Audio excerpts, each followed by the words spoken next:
Bom, vamos lá então. Pegue o seu papel e caneta, porque a partir de agora você vai entender sobre como quebrar o ciclo da escassez.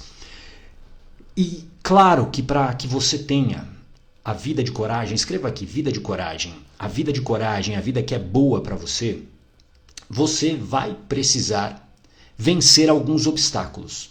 Existem hoje na sua vida alguns obstáculos que eles precisam ser transpostos. Você precisa vencer esses obstáculos, por quê? Porque senão, claro, você não sai do lugar. E se você não enfrentar esses obstáculos, com certeza nada vai acontecer. Por isso que sem ação não há transformação. E um dos maiores bloqueadores que existem é exatamente o ciclo da escassez. O ciclo da escassez. E quando a gente fala de escassez, normalmente nós associamos escassez apenas à questão financeira.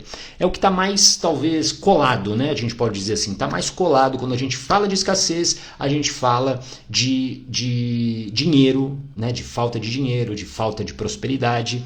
E escassez, o conceito de escassez, ele é mais amplo e eu quero que você entenda isso. Porque quando você entende esse conceito mais amplo, você compreende a escassez da sua vida.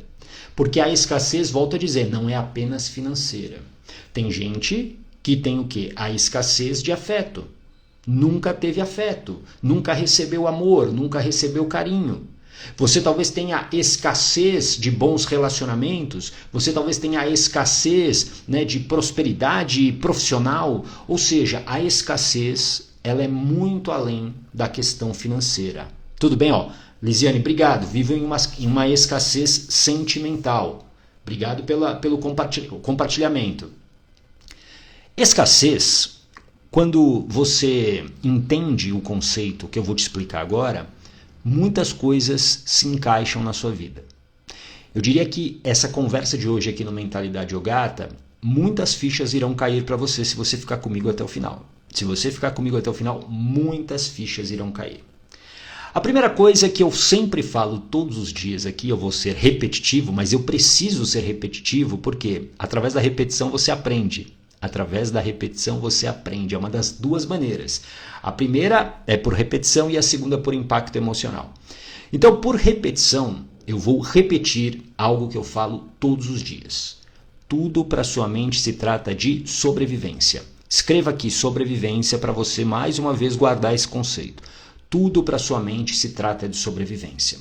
Então, quando a sua mente entende que você está correndo algum perigo, ela praticamente te captura, ela praticamente te rapta para que você apenas cuide daquilo que pode te colocar em risco de sobrevivência.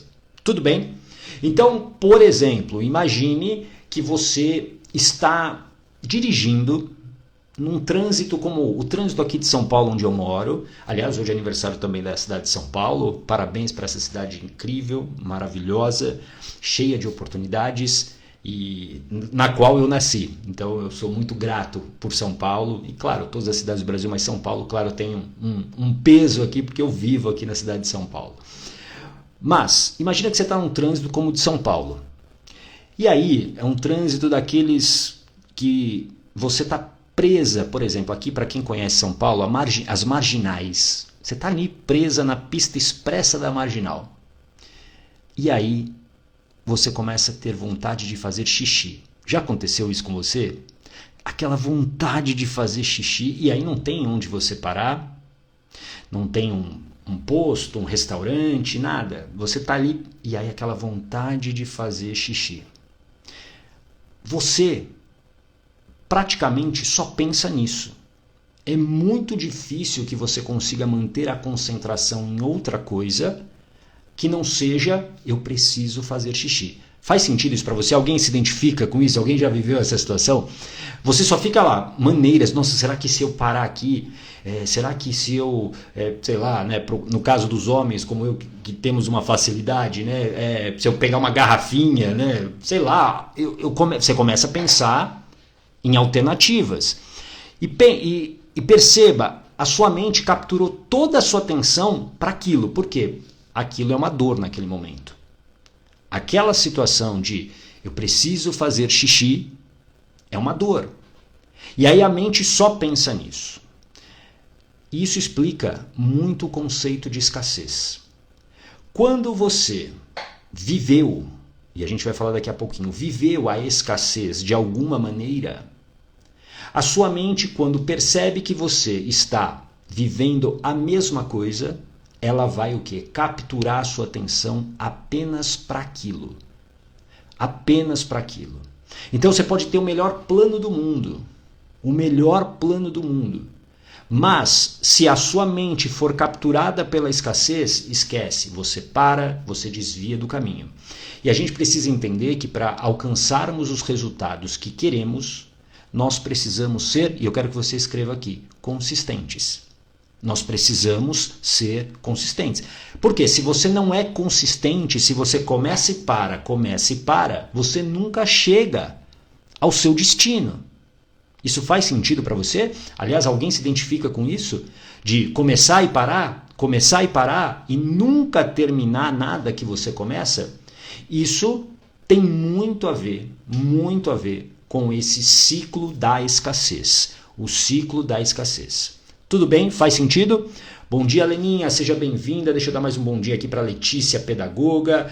Bom dia para o Fernando. Oi, Fernando, seja muito bem-vindo. Que legal você aqui. A Lídia Tacon, a Josiane, a Fabi Gomes. Bom dia, sejam bem-vindos. O ciclo da escassez, ele começa na sua vida provavelmente na infância. Provavelmente na infância. E tem um fato que ele é determinante muitas vezes e que a gente não dá importância. Existe um fato dentro do seu ciclo de vida que hoje, principalmente, muitas vezes ele é ignorado por conta da pressa, por conta da falta de paciência, muitas vezes, da falta de apoio que as mães acabam tendo, né, ou não têm o apoio que elas deveriam ter quando elas dão à luz. Existe esse fator, ele determina muitos comportamentos e isso gera o início da escassez. E aí eu quero que você coloque aqui. Na verdade, eu vou te fazer uma pergunta e aí eu quero que você coloque aqui a resposta. Até quando ou por quanto tempo você foi amamentada pela sua mãe no peito? Por quanto tempo você foi amamentada no peito pela sua mãe? Coloca aqui a resposta. O que você sabe? Talvez você não tenha, né? Não sei e tal, mas sei lá, histórias que você ouviu. Coloca aqui. Coloca aqui por quanto tempo você foi amamentada. E eu vou te explicar por que isso é tão importante e por que isso determina o ciclo da escassez.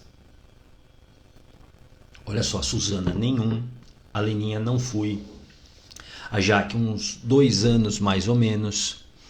Suzana, nem 1 mês de vida.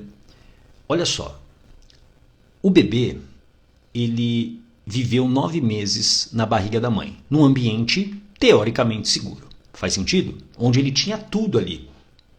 Ele tinha o alimento, ele tinha o calor, teoricamente ele tinha o afeto da mãe, né? Tinha muitas coisas ali, né? Ele estava ali, digamos, vamos imaginar as melhores condições, ok? As melhores condições. Puxa, estava ali num resort, né? Tava tudo maravilhoso ali para aquele bebê. Tudo maravilhoso. Lembra que eu te falei algo que eu falo todo dia? Para sua mente tudo se trata de sobrevivência. Guarda essa informação. Tudo se trata de sobrevivência. Quando o bebê nasce, ele precisa, a primeira coisa que ele precisa é exatamente se sentir o quê? Seguro com a mãe.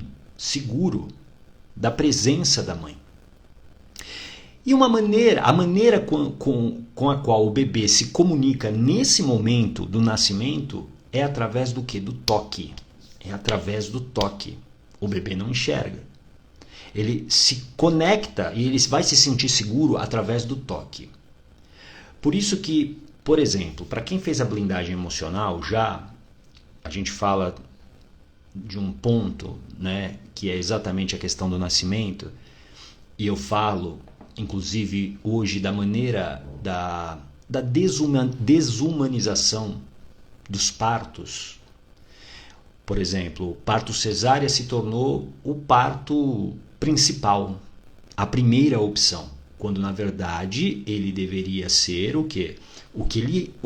Da maneira que ele nasceu para ser, né? Que ele foi criado, que é para quê? Para ser uma alternativa para salvar a mãe e o bebê. Mas hoje se inverteu, se tornou o padrão.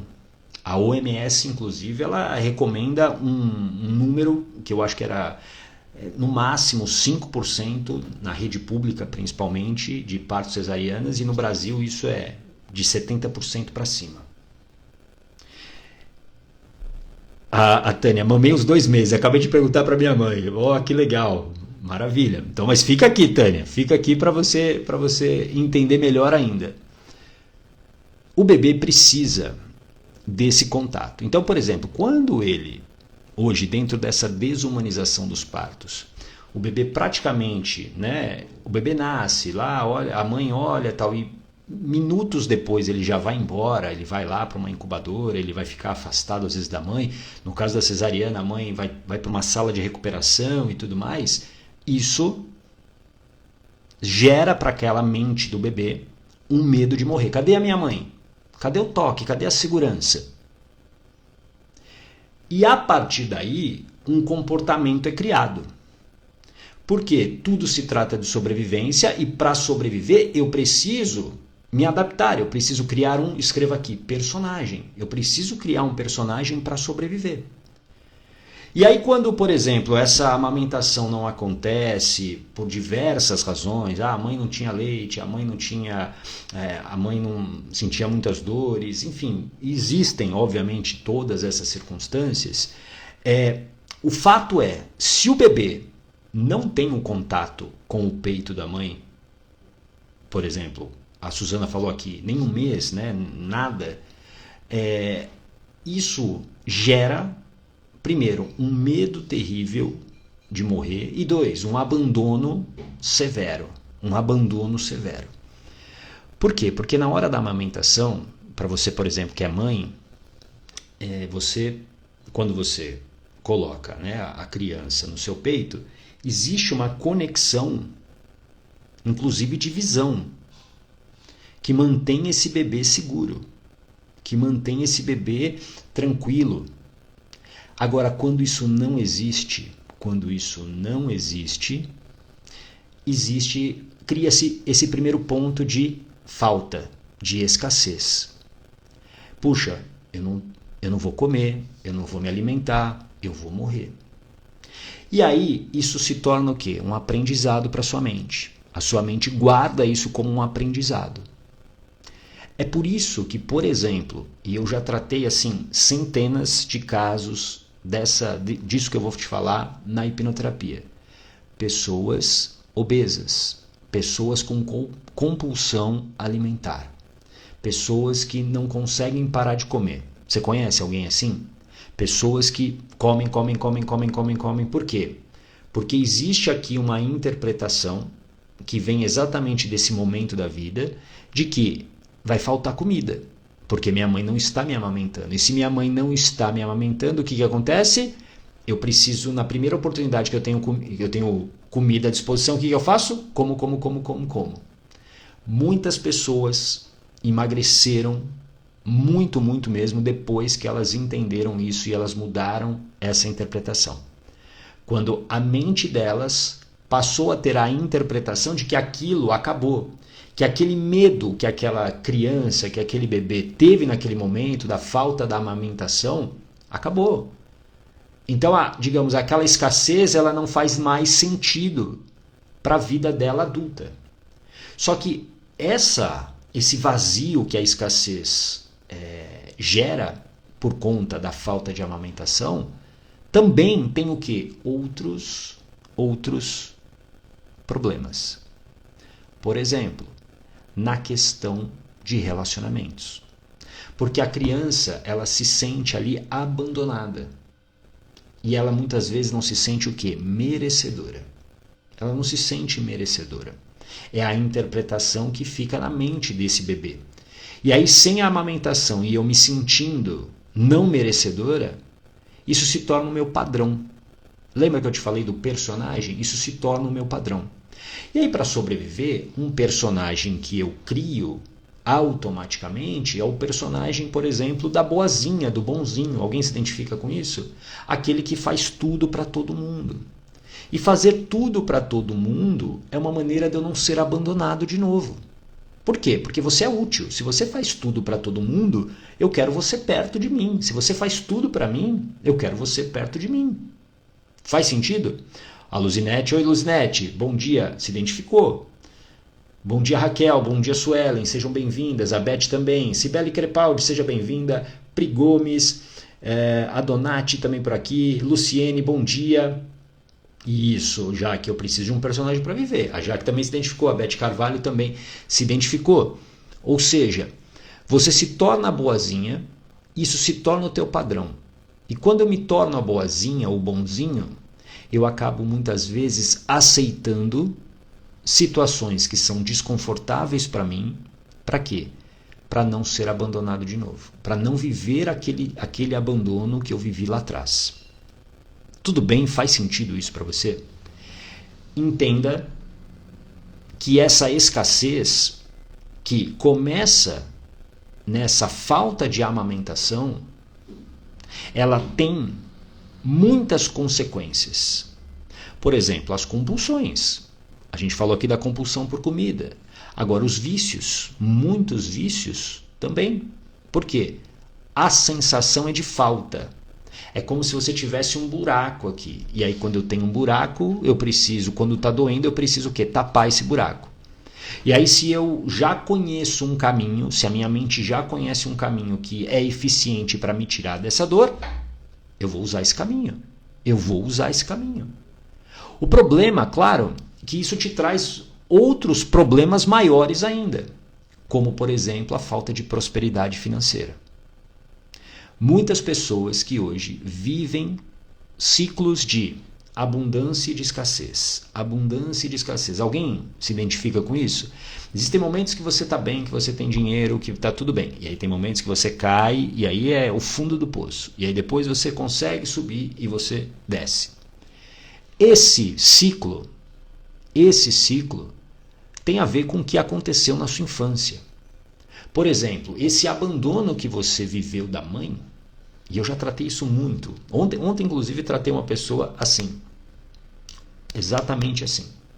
Esse ciclo faz com que você esteja, na verdade, o que você está buscando? Você está buscando curar o abandono da mãe. E como que eu curo um abandono da mãe? Com a mãe o quê? Olhando para mim. Com a mãe estando presente. Quando eu estou em perigo, teoricamente a minha mãe vem me salvar. Faz sentido isso para você?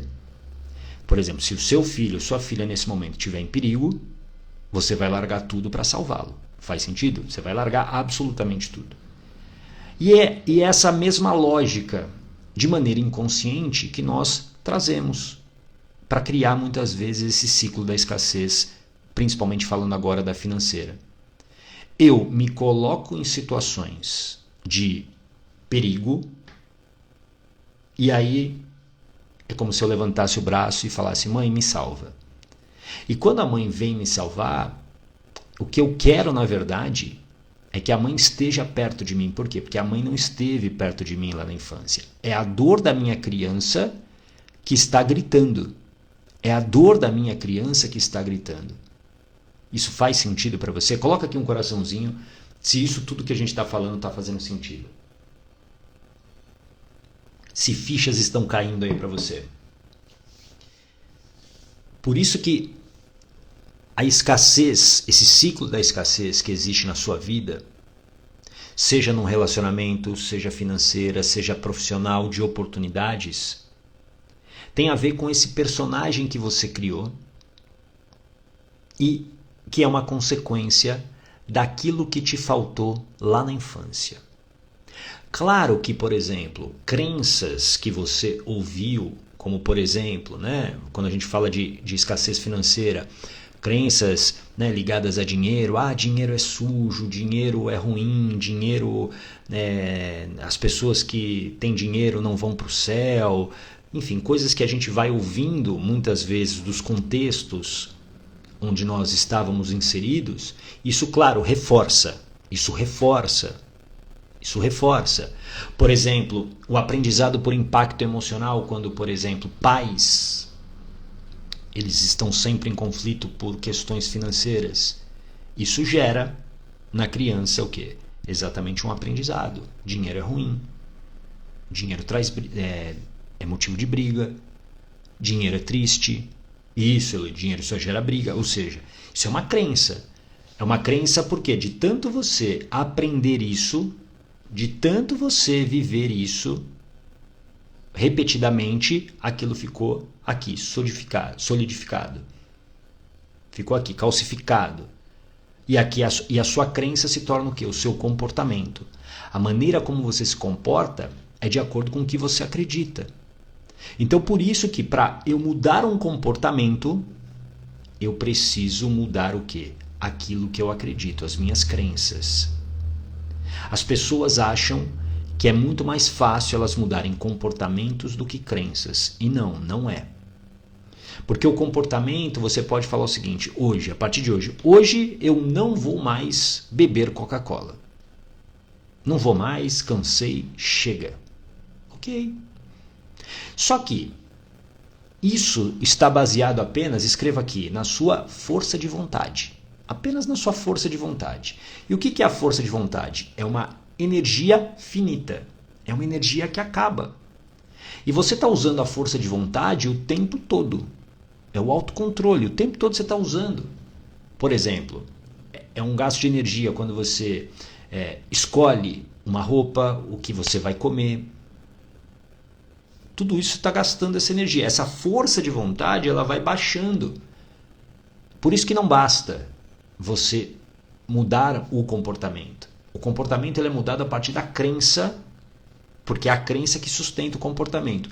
Quando eu altero as interpretações que eu tenho e que sustentam essas crenças, aí sim eu posso, por exemplo, parar de beber Coca-Cola. Aí sim eu vou realmente eliminar isso da minha vida. E o que eu quero que você entenda é que esse ciclo da escassez, ele é como uma maldição.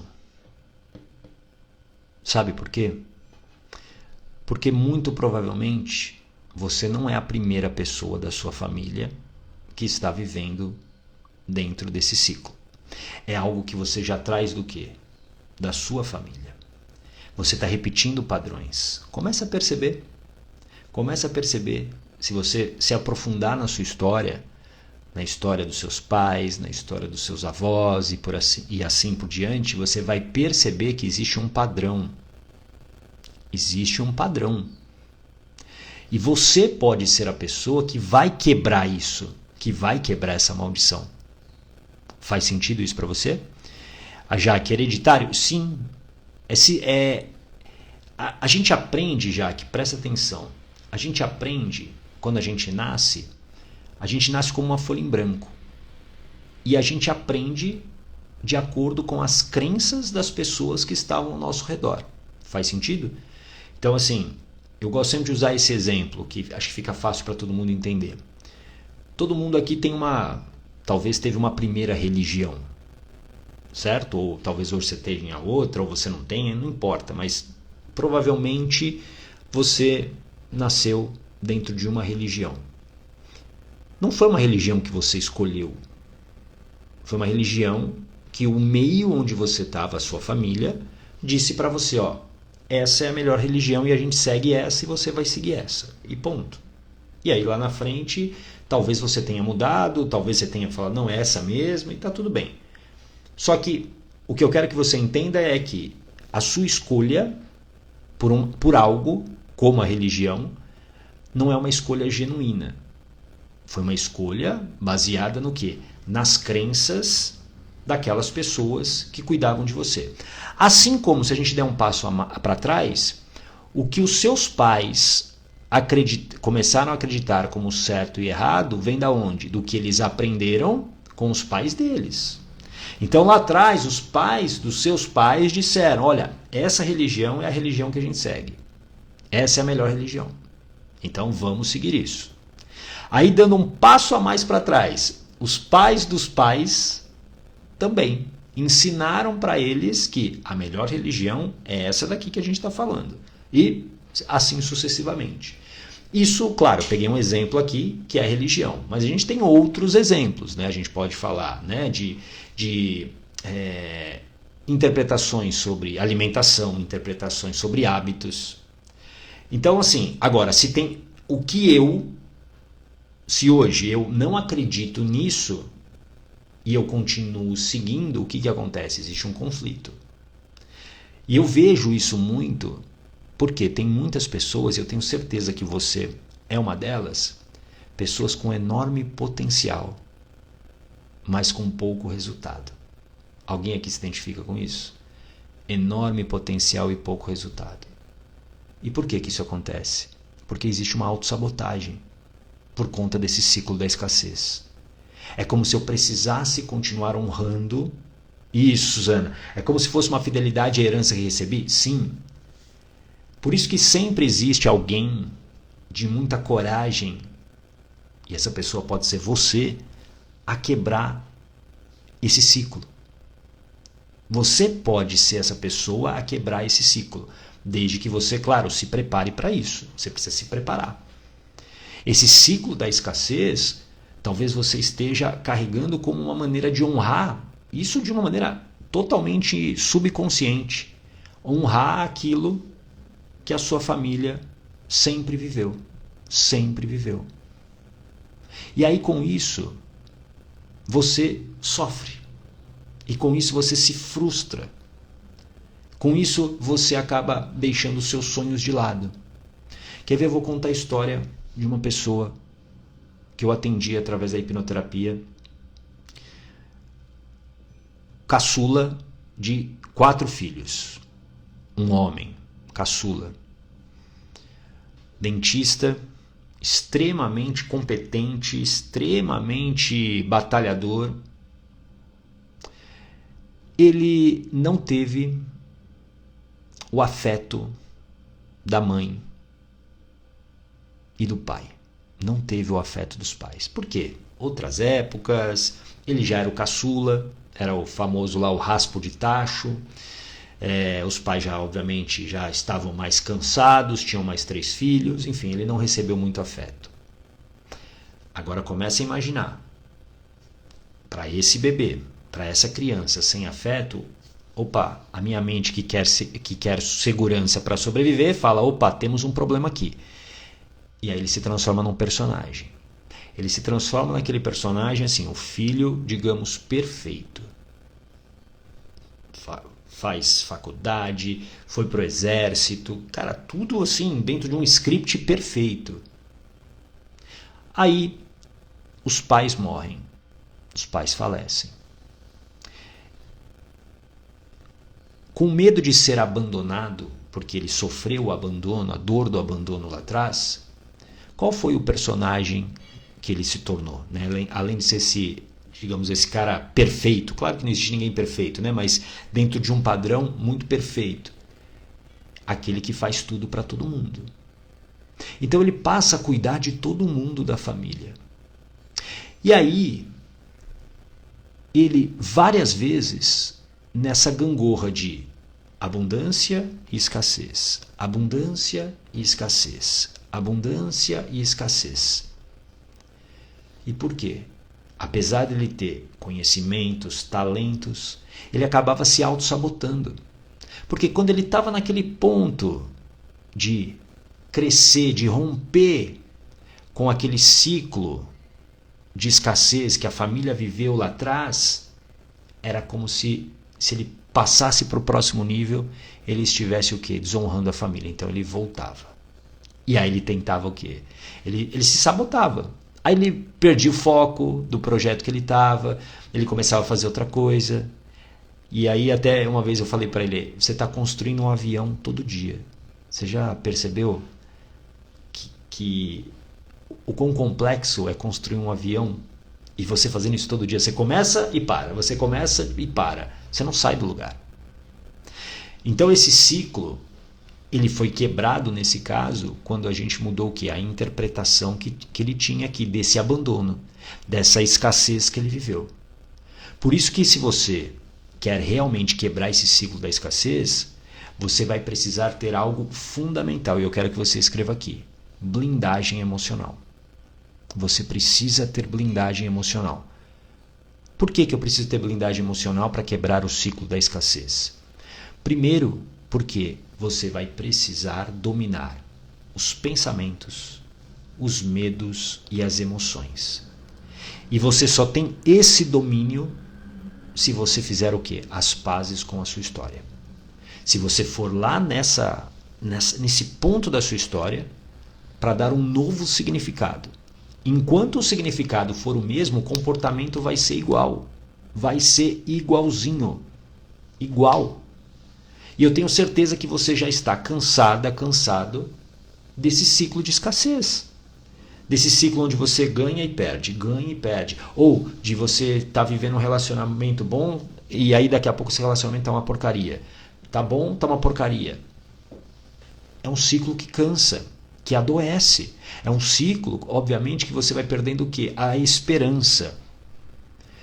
E quando você perde a esperança, você está perto do fim. Porque a esperança, ela não pode ser jamais apagada dentro de você. A esperança, ela precisa ser cuidada. Ela precisa ser cuidada. A Luciene, sim, isso cansa mesmo. Claro que cansa. Mas aí é o ponto, o que você precisa começar a fazer? Preparação. E antes, claro, decisão. Você precisa decidir realmente sair desse ciclo da escassez. Se você não decidir para valer, e você precisa encontrar um motivo forte para isso, escreve aqui para mim. Qual é o teu motivo realmente forte para você sair da escassez?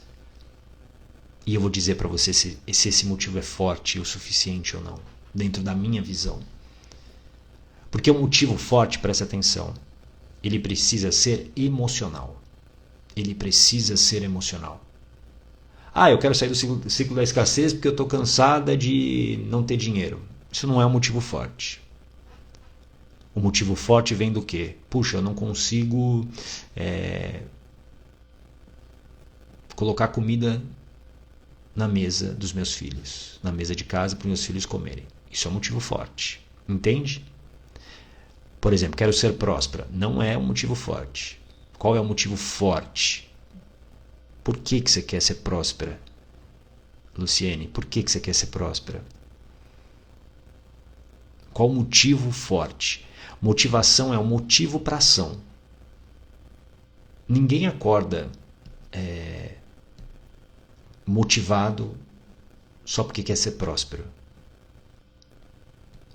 Ninguém acorda. Por exemplo, qual a minha motivação diária de estar aqui com você todos os dias? Qual a minha motivação? A minha motivação é muito clara. Eu não quero voltar a ser aquele Ogata de 10 anos atrás, que estava no sofrimento, que estava 25 quilos a mais de peso, 26 agora, 26 quilos a mais, preciso atualizar, 26 quilos a mais, bebendo todo dia. Eu não quero. Então você se motiva ou pela dor ou pelo desejo, mas um desejo forte, emocional. Então toda vez que a minha mediocridade vem, e todos nós temos a mediocridade, eu também tenho, a primeira coisa primeiro, eu não negocio mais com ela. E a segunda coisa eu simplesmente sei que eu não quero não quero voltar para aquele lugar. Então, aquilo me motiva. Tudo bem? A Lisiane, a minha escassez emocional vem junto com o medo. Qual medo? Qual medo? Bom dia, Daniel. Seja bem-vindo. A Suzana.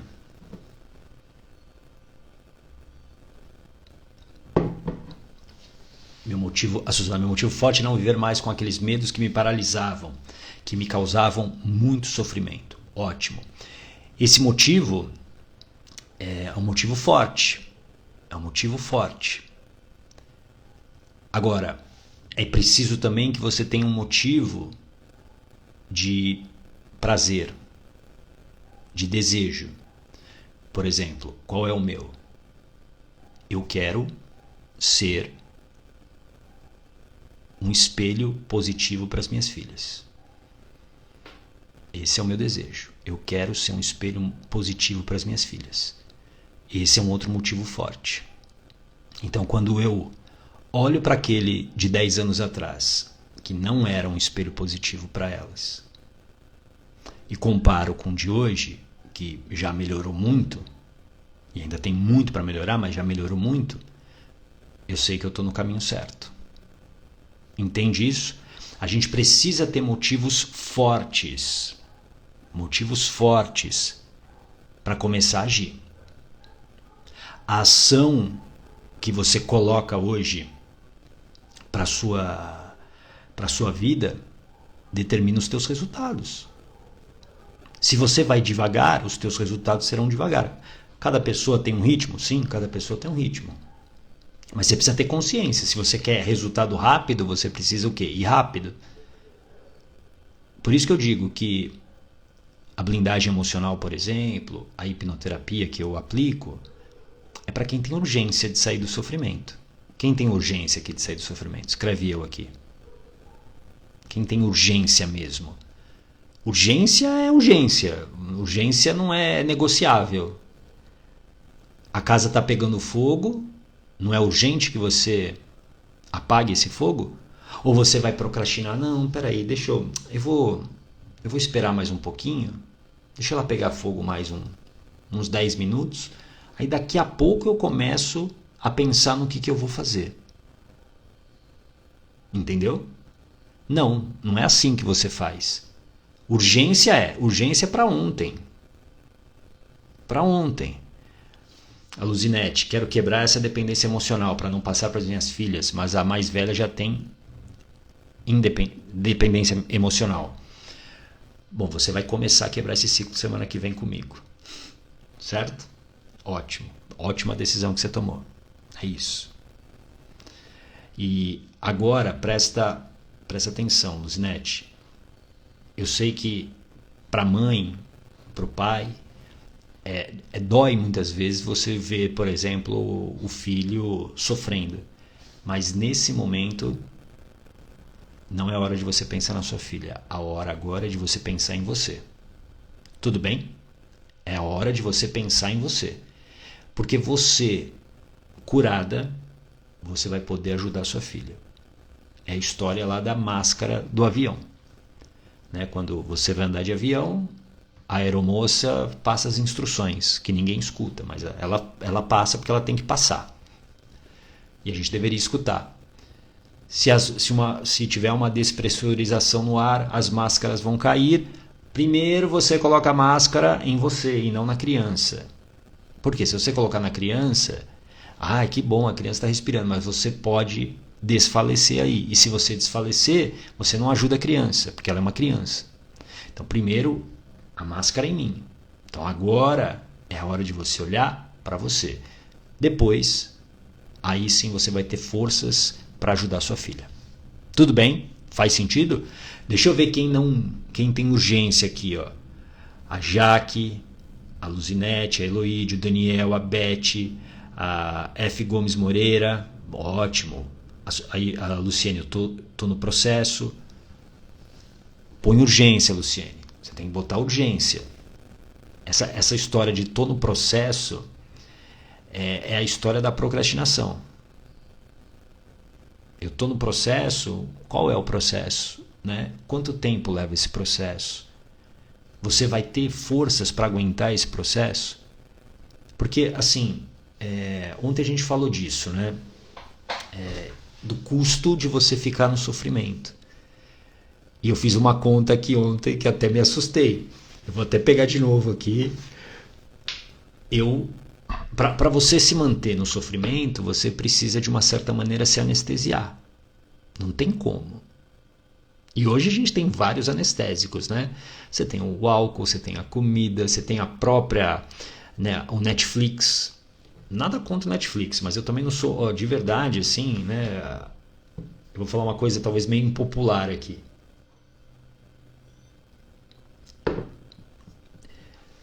As pessoas criticam, ou gostam de criticar, por exemplo, a televisão, né? A televisão aberta. Não, porque a televisão aberta é uma porcaria, blá blá blá. Sim, tem muita porcaria. E as pessoas ficam lá assistindo horas intermináveis de televisão. Sim, isso realmente não é positivo. Mas as pessoas hoje fazem isso no Netflix. E o Netflix, eu falo Netflix, mas os streamings em geral, é a mesma coisa, é o mesmo comportamento. Mas é um filme? É uma série? É um documentário? O comportamento é o mesmo. Entende? Então isso também é uma maneira de você se anestesiar, de você fugir da realidade. Então a gente precisa também entender que isso, Daniel, assiste quem quer. Assiste quem quer. Eu não estou aqui dizendo para você não assistir. Tudo bem? Eu só estou dando a minha opinião, que eu sei que ela é impopular. Que é essa coisa assim, eu não assisto mais TV, só assisto Netflix. Ok, mas o comportamento é o mesmo. O comportamento é o mesmo da televisão aberta quando você ficava lá assistindo o Faustão, entendeu? Mas lá era só porcaria. Sim, é só porcaria. Mas também tem muita porcaria que a gente assiste hoje no streaming. Tudo bem? Então, assim, existe um custo de você se manter no sofrimento. Então, por exemplo, no meu caso, lá atrás, eu me anestesiava bebendo álcool todos os dias. Aí eu fiz uma conta que até me assustei. Eu achei que a garrafa de cerveja, eu não compro cerveja há uns 7 anos, quase 8 anos. E aí me falaram ontem aqui que ela custa R$18 hoje uma garrafa de cerveja. Então, atualizando em números, eu bebia em média por dia 4. E claro, nos finais de semana isso extrapolava, mas eu vou manter em 4. Vezes 4, 18 vezes 4, R$72 por dia me anestesiando para suportar o sofrimento. Vezes 7 dias da semana, porque eu bebia 7 dias na semana, eu gastava R$504 por semana. E vezes 4, no mês, R$2.016. E no ano, eu vou botar no ano, que ontem eu não fiz a conta do ano. Em um ano, R$24.192. E se a gente vamos botar 5 anos aqui? 5 anos. R$120.960. R$120.000 em 5 anos me anestesiando. Isso, claro, me anestesiei muito mais e com outras coisas também. Eu estou pegando só um exemplo aqui. Você está entendendo o custo de você ficar no sofrimento? Você tá entendendo? Parece que não tem custo, né? Não, tudo bem, deixa a vida me levar, eu estou no processo. Não. Tem um custo aí mesmo. Tem um custo em dinheiro. Tem um custo em dinheiro. Começa a pensar no que você tem precisado usar para se anestesiar, para você continuar no sofrimento. E aí você acha que não tem custo nenhum. Isso, a gente está falando só de dinheiro. Por exemplo, isso que eu gastava todo dia com a bebida me levou o quê? A adoecer o meu corpo. Eu cheguei a ter um tumor. Olha só, olha o custo disso. Olha o custo disso. Entendeu? Então, assim, por isso que ou você coloca, escreva aí, senso de urgência nessa mudança. Essa mudança de vida, essa decisão, ela precisa ser para ontem. ou você vai continuar se enganando. E você vai viver o quê? Como um personagem. A Camila, esse exemplo das máscaras, costumo dizer assim como a amamentação. Primeiro, a mãe precisa estar bem, caso contrário ela não terá condições de amamentar o filho. Sim. E quando eu falo isso, viu, Camila, né, que eu contei essa questão da escassez da amamentação, não é para julgar as mães. Eu sempre falo isso aqui, né? Você que já me acompanha sabe. Quando eu falo da mãe, principalmente nessa fase, né, do seu nascimento, da sua gestação, não é julgar a mãe, mas a mãe viveu contextos que levaram ela àquele comportamento. Só que existe uma consequência disso, que é isso impactou na vida daquela criança. Isso é fato. Isso é fato. Ah, a mãe é culpada? Não, a mãe não é culpada. A mãe viveu ali, dentro daquele contexto, ela viveu as escolhas e os dilemas dela. Apenas isso. Tudo bem? Aí, Luíde, é engraçado que não vejo nem faço nada disso. Também não como muito, nem vejo TV. A Isabel, poxa vida, não via por esse ângulo. Pois é, eu confesso, hoje eu tenho uma grande resistência a assistir coisas no streaming, na TV já há muito tempo. E assim, não é que eu quero bancar o intelectual, não. Mas eu, por exemplo, eu prefiro muito mais a leitura do que esses streamings. Por quê?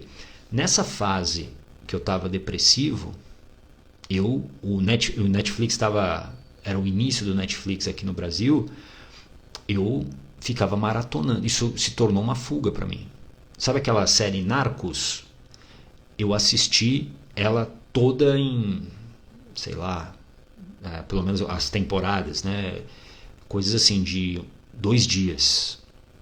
E aí depois repetia. Depois aquela, cara, com House of Cards também. Foi um seriado que eu fui a fundo. E ali eu comecei a perceber que tinha algo compulsivo ali, entendeu? Então, isso não estou dizendo que você não possa assistir, mas tem que ser muito controlado, na minha visão. Por quê? Porque ali você fica, ali é um parque de diversões, né? Você fica ali pro resto do dia, você fica ali assistindo, se anestesiando e não vivendo. Tá bom? Era sobre isso que eu queria falar hoje com você. Amanhã temos Mentalidade Jogada. Deixa eu pegar minha cola ali, ó. Medo de errar. Como deixar de ser o seu pior inimigo. É sobre isso que a gente fala amanhã às 8h15 da manhã. Tá bom? Um grande abraço, um lindo dia para você. Tchau!